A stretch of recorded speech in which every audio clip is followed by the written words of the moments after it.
अस्सलामुअलैकुम guys, welcome back to another vlog. Gun को mind ना करें। तो अब हम लोग जा रहे हैं जद्दा से मदीना। जैसे कि आप सब जानते हैं, मैं बुरे बस से जद्दा आ गई थी। बाबा इस वक्त गए हुए एयर ब्लू के ऑफिस, थोड़ा सा उन्हें काम था उधर। एंड इसके बाद अब हम जा रहे हैं जद्दा से मदीना। तो इंशाल्लाह इस सफ़र में आप लोग मेरे साथ रहें। तो चलें जी, आज का व्लॉग इधर से ही शुरू करते हैं। जी, मदीना में तो हमारा ऑलमोस्ट 2 दिन का स्टे है, लेकिन इस वक्त हम मदीना से जैसे ही फ्री होंगे हम लोगों ने दुबई के लिए निकल जाना है, जिसकी वजह से अभी अब्बू और मैंने डिसाइड किया था कि पहले हम लोग जो जद्दा में 2 किस्म के एयरपोर्ट है, एक पुराना एयरपोर्ट है और एक न्यू जद्दा एयरपोर्ट है, ठीक है, जिसको किंग अब्दुल अजीज़ एयरपोर्ट भी बोलते हैं अब। तो सबसे पहले हम लोग वहाँ दोनों एयरपोर्ट्स गए थे ताकि देख सके कि मुझे फैमिली विज़िट के ऊपर ये लोग जमजम अलाउ करते हैं कि नहीं। हमने अब्बू के पासपोर्ट भी ट्राई किया था, लेकिन हमें दोनों एयरपोर्ट पे नहीं मिला था, ना खारजी एयरपोर्ट पे ना न्यू एयरपोर्ट पे, दोनों पे नहीं मिला था। तो जी बहुत सैड सीन हो गया था ये, लेकिन अब तो वाकई मतलब सच बात है कि जो उम्रा वीज़ा पे लोग आते हैं सिर्फ उन लोगों को जमजम दिया जाता है। ये किंग अब्दुल अजीज़ इंटरनेशनल एयरपोर्ट है, आई थिंक सो। मैंने पहली दफ़ा देखा और बहुत प्यारा इंफ्रास्ट्रक्चर था। अंदर से मैंने आज तक नहीं देखा, तो मैं कुछ कह नहीं सकती कि अंदर सर्विसेज कैसी हैं, लेकिन बाहर अल्हम्दुलिल्लाह काफ़ी खूबसूरत बनाया हुआ है। साथ में ट्रेन का सिस्टम भी था, तो बहुत अच्छा लगा था ये सब देख के, बहुत खूबसूरत था। यहीं देखिए टर्मिनल्स के पास ना जमजम की वो बूथ से थे, वहाँ से आप लोग जमजम कलेक्ट कर सकते हो। और जी ये अभी इस वक्त हम हैं पुराने एयरपोर्ट के रास्ते में, जहाँ पे हम लोगों को फिर से पानी नहीं मिला था। फिर जी अब्बू उस वक्त, आप कह लें हम लोगों को तकरीबन मगरिब का वक्त तो हो ही गया था यहाँ पुराने एयरपोर्ट के ऊपर। मुझे अब्बू पार्किंग में गाड़ी के पास छोड़ के गए थे पानी लेने, लेकिन उनको भी अनफॉर्चुनेटली पानी नहीं मिला था। तो हम लोगों ने मगरिब की नमाज़ के बाद अपना सफ़र शुरू किया था जद्दा मदीना के लिए। जद्दा से मदीना का सफ़र बाय कार ऑलमोस्ट 4 घंटे का है, ऑलमोस्ट 4 घंटे का, अगर आप लोग रुके नहीं कहीं पे। हम लोगों का ये होता है कि अबोर में नॉन स्टॉप जाते हैं, जो लास्ट स्टॉप के ऊपर पेट्रोल पंप आता है सास्को का, हम लोग उसके ऊपर रुकते हैं क्योंकि वहाँ अलबेक वगैरह हर चीज़ होती है। तो बंदा वहीं लास्ट स्टॉप ले मदीना एंटर करने से पहले, और जो खाना पीना होता है ले ले। ये जी एक नॉर्मल पेट्रोल पंप है जहाँ पे हम लोग रुके थे क्योंकि गाड़ी का पेट्रोल ख़त्म था। लेकिन आप लोग देख सकते हैं यहाँ पे सारे खाने पीने की चीज़ें, बूफियाँ वगैरह होते हैं, आप लोग हर चीज़ खा पी सकते हैं। एंड मौसम की जहाँ तक बात है, मेरे हिसाब से सऊदी अरब का मौसम इस वक्त थोड़ा ठंडा ही था।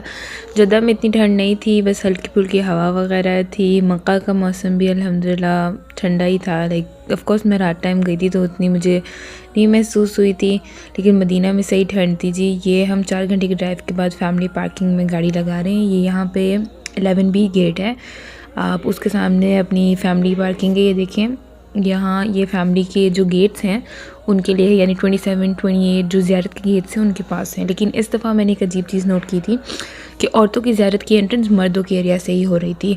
तो लेकिन पहले कोविड के दौरान औरतों के एरिया से ही होती थी। जो गेट्स नंबर है 27, 28, 29, इन गेट से होती थी एंट्रेंस पहले ज़ियारत की। लेकिन इस दफ़ा मैंने गेट नंबर तो नोट नहीं किया था, बट मर्दों के एरिया से एंटर हुए थे सब। ये देखिए जी, यहाँ से आप पार्किंग से ऊपर जा सकते हैं। अल्हम्दुलिल्लाह ये देखें हम लोग ऊपर पहुँच गए हैं। ये सामने आप वो होटल्स वगैरह देख सकते हैं जो लेडीज़ गेट्स के सामने आते हैं, 27, 28 गेट्स के सामने। अब्बू और मैं तो ऑलरेडी बहुत ज़्यादा लेट हो गए थे क्योंकि मेरी ज़ियारत का टाइम था और अब्बू की भी ज़ियारत का टाइम था, तो हम लोग पहले ही लाइक ओवर टाइम लेट थे। तो मैंने स्पीड लगाई, इतनी तेज़ दौड़ी। लाइक मेरा मसला नहीं था, लेकिन अब्बू का सही मसला था। मैं यहीं से एंटर हो गई थी। आप लोग यहाँ सामने देख सकते हैं कि ये औरतों का एरिया, सामने लेडीज़ ओनली एरिया आता है। Gate number 27 if I am not wrong. मैं यहाँ से एंटर हो गई थी और यहाँ पे अल्हम्दुलिल्लाह अब तो बाहर कारपेट्स वगैरह लगा दिए हैं। ये सारे पुराने एरियाज़ हैं जहाँ से अक्सर औरतें ज़ियारत को जाती हैं। आई थिंक सो जो लोग पहले विज़िट कर रहे थे उनको आइडिया नहीं था, या मुझे ख़ुद आइडिया नहीं था क्योंकि मैं ख़ुद 2 साल बाद गई हूँ। तो यहाँ से पहले औरतें एंट्री करती थी और मैं यहाँ से फुल गई थी अंदर। बट इस एरिया में ज़ियारत के लिए उन्होंने वो कपड़ा सा नहीं हटाया था, आपको दूसरी तरफ से एंटर होना पड़ रहा था मर्दों की साइड से। और फिर इस तरह की यहाँ ये देखें लाइंस वगैरह लगी हुई थी। हम लोग उन लोगों ने जमजम दिया। एंड यहाँ पे ये देखिए मर्दों की साइड से जब एंट्रेंस हुई है तो यहाँ से इस तरीके से इन लोगों ने अंदर आने दिया। और मदीना में तो फुल इन लोगों ने परमिट्स चेक की और उनकी एक्टिविटी भी चेक की थी कि एक्टिव है कि नहीं परमिट, तब एंटर होने दिया था, वरना नहीं एंटर होने दे रहे थे। जो क्या नाम है, व्हील चेयर वाले तो उनकी सेपरेट लाइन थी, हमारी सेपरेट लाइन थी। ईच बैच को ऑलमोस्ट 30 मिनट्स दे रहे थे ये लोग, लेकिन कोई ख़ास ख्याल नहीं रख रहे थे। औरतें नफल अदा करके पीछे बैठ सकती थी, और मैंने भी वही किया था कि पहले सबसे अव्वल रो में मैंने क्या नाम है नफल अदा किए थे, और उसके बाद मैं पीछे आके बैठ गई थी टाइम ख़त्म होने तक ज़ियारत का। औरतों की ज़ियारत 9 बजे से लेकर रात 12 बजे तक है, तो 11:59 से 12 o'clock वाला जो टाइम है वो औरतों का होता है। और ये देखिए जी माशाल्लाह से अच्छा खासा रश था यहाँ पे, लेकिन मुझे जगह मिल गई थी एंड अल्हम्दुलिल्लाह। ये देखिए जी, ये देखिए।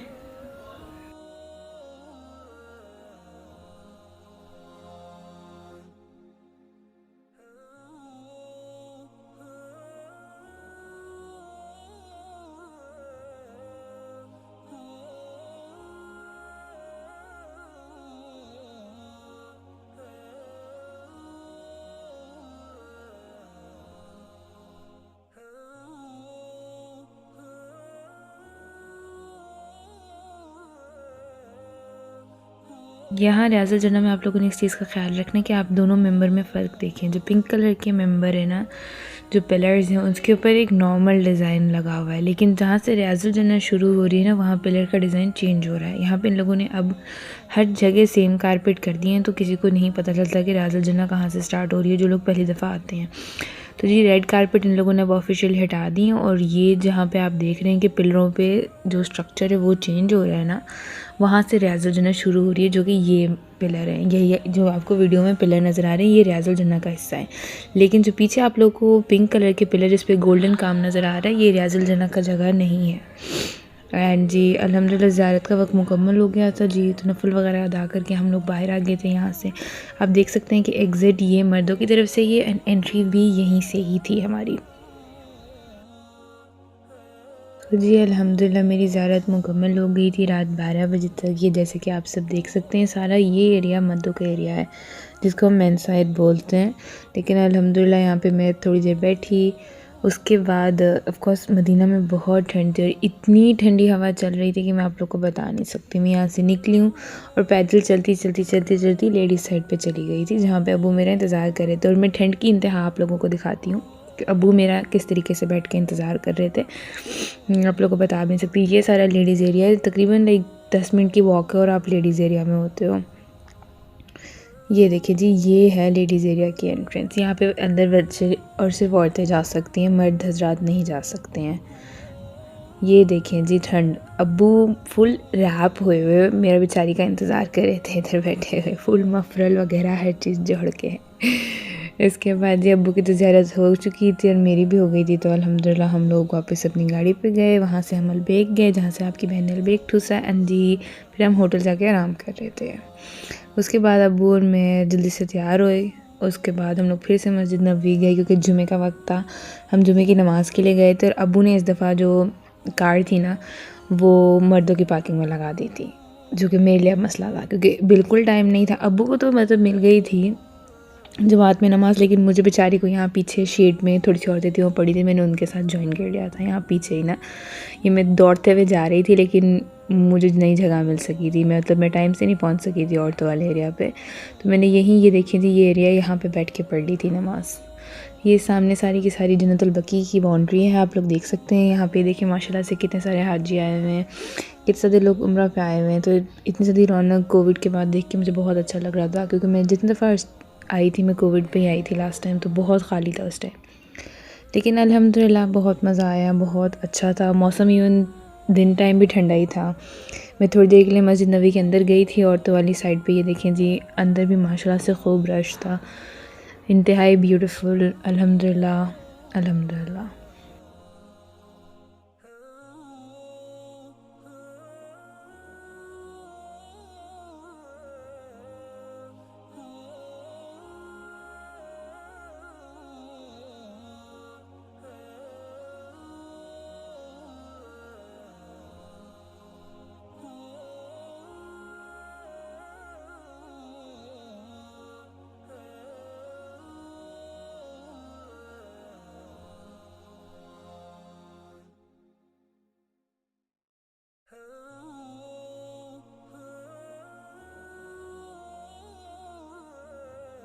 तो जी अल्हम्दुलिल्लाह हम जुमे की नमाज़ पढ़ के और मैं थोड़ी देर मस्जिद में वक्त गुजारने के बाद अब्बू के साथ वापस आ गई थी।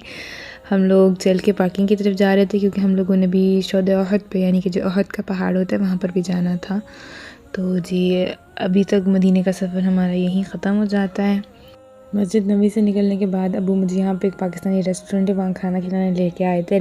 मेरा ये था कि शायद इतना मज़े का खाना नहीं होगा क्योंकि मक्का मदीना में अक्सर पाकिस्तानी जो कुज़ीन है ना वो इतने मज़े की नहीं मिलती, लेकिन इनका बहुत यमी खाना था, मैं आप लोगों को बता भी नहीं सकती, और इतना अफोर्डेबल था। हाँ, एक छोटा सा मसला हमें ज़रूर आया था, वो ये था कि इधर कार्ड नहीं यूज़ होता, सिर्फ कैश यूज़ होती है। एंड हमारा बचपन से मसला है, हम कैश नहीं कैरी करते। एंड अब्बू भी थोड़े अरसे के लिए यहाँ आए थे और मैं भी थोड़े अरसे के लिए सऊदीया थी, थोड़ी देर के लिए, जिसकी वजह से मेरे पास भी कैश नहीं थी, अब्बू के पास भी कैश नहीं थे, आसपास एटीएम भी नहीं थी। बट ये देखिए जी, इनका मेन्यू काफ़ी सारे ऑप्शंस थे, टिक्कों के, सालन के एंड बिरयानी के, बीफ कौरमा, सब कुछ था इनके पास। अल्हम्दुलिल्लाह इन लोगों ने यहाँ पे हमें सफ़रा सा लगा दिया था, पानी ला के दिया था और प्लास्टिक के गिलास। ये देखिए जी, मैंने तो बिरयानी मंगाई थी अपने लिए, अब्बू ने अपने लिए कढ़ाई मंगाई थी, इसके साथ सैलड, रायता, दोनों चीज़ें आई थी। और एंड में डेजर्ट के तौर पर मैंने अपने लिए चावलों वाली खीर मंगवाई थी। अब्बू ने एंड में अपने लिए चाय भी मंगवा ली थी, लेकिन अल्हम्दुलिल्लाह at the price of such a low price it was a very good experience. And payment भी हमारी अल्हम्दुलिल्लाह हो गई थी। उसके बाद मुझे थोड़ी सी शॉपिंग करनी थी, तो अब्बू यहाँ पे लाइक मदीना एग्ज़िट करने से पहले हम लोग यहाँ पे एक मॉल था, वहाँ आए थे, पांडा हम लोग गए हैं। और मज़े की बात, इस मॉल के अंदर जो अलबेक था ना, उस पर बिल्कुल रश नहीं था। लाइक मैं इतनी हैरान थी कि लाइक वो पहला सऊदीया का अलबेक होगा जिस पर रश नहीं है, बिल्कुल खाली पड़ा था, या तो किसी को पता नहीं था उसके बारे में या क्या, मुझे कुछ नहीं पता जी। तो हमने शॉपिंग पूरी की, थोड़ा बहुत खाने पीने को लिया और जी हम लोग निकल गए अपने सफ़र शोद अहद के लिए। जिस मॉल के पास से हम निकले थे वहाँ से शोद अहद का सफ़र तकरीबन 20 मिनट का था। एंड हम लोग मैं जो यहाँ मस्जिद है वहाँ नहीं गई थी बिकॉज़ मैं ऑलरेडी मस्जिद नबी में नमाज़ पढ़ चुकी थी, असर की भी और जुमे की भी, तो इसलिए मैंने यहाँ अंदर में मस्जिदों में ज़ियारत करने नहीं गई थी। लेकिन जी मैंने कबूतरों को दाना ज़रूर डाला था और मैं बहुत खुश हुई थी। मैं सिर्फ यहाँ पे थोड़ी देर घूमती रही थी, ना मैं पहाड़ पे चढ़ी, कुछ भी नहीं, क्योंकि बचपन से चढ़ते रहे और ऑलरेडी पता है कि क्या होता है, तो इसलिए हम लोग को आदत है। तो बस मैं यहाँ थोड़ी देर बस घूमी थी, थोड़ा बहुत आगे तक गई थी यहाँ पे। बस ये जी ये पहाड़ है अहद का, तो आप लोग देख सकते हैं। अब्बू ने नमाज़ नहीं पढ़ी थी तो मेरे अब्बू अंदर मस्जिद में चले गए थे, लेकिन मैं यहाँ बाहर ही थी। मौसम अल्हम्दुलिल्लाह सर्दी थी सुबह टाइम भी। तो जी यही सिलसिला है यहाँ का मदीना का फ़िलहाल। तो जो लोग जी बहुत बहुत पुराने वक्त में शोद अहद आए हुए थे, तो आपको लोगों को मैं बता दूँ कि पहले जो ये यहाँ पे कब्र थी शोहदा की, वो क्या नाम है, पहले खुली थी, तो आप लोग जाके जालियों के साथ लग सकते, तो बहुत बहुत खूबसूरत खुशबू आती है यहाँ पे। लेकिन अब ये चीज़ अलाउड नहीं है। मैं जी ये देखिए, ये अब इन लोगों ने इस तरीके से यहाँ पे जंगले से लगा दिए हैं, ये पहले से ही थे, लेकिन इसके साथ यहाँ पे एक और सेकंड ये बाउंड्री बनाई हुई है जिससे आगे आप लोग जा नहीं सकते हैं जी। तो पापा जी आ गए थे, थोड़ी सी बहुत हम लोगों ने खाने पीने की चीज़ें ली और हम लोगों ने यहाँ से अपना दुबई का सफ़र शुरू कर दिया था। ये आप लोग देख सकते हैं, सारा सामान लिया हुआ है और हम लोग जा रहे हैं अब दुबई। आई होप आप सब लोग को व्लॉग अच्छा लगा हो अब तक के लिए, और मेरे सऊदीया का सफ़र यहीं हो जाता है ख़त्म। तो आई रियली होप आप लोग को व्लॉग अच्छा लगा हो। Please make sure to like, share, subscribe. Next vlog तक के लिए शब खैर, अल्लाह हाफ़िज़।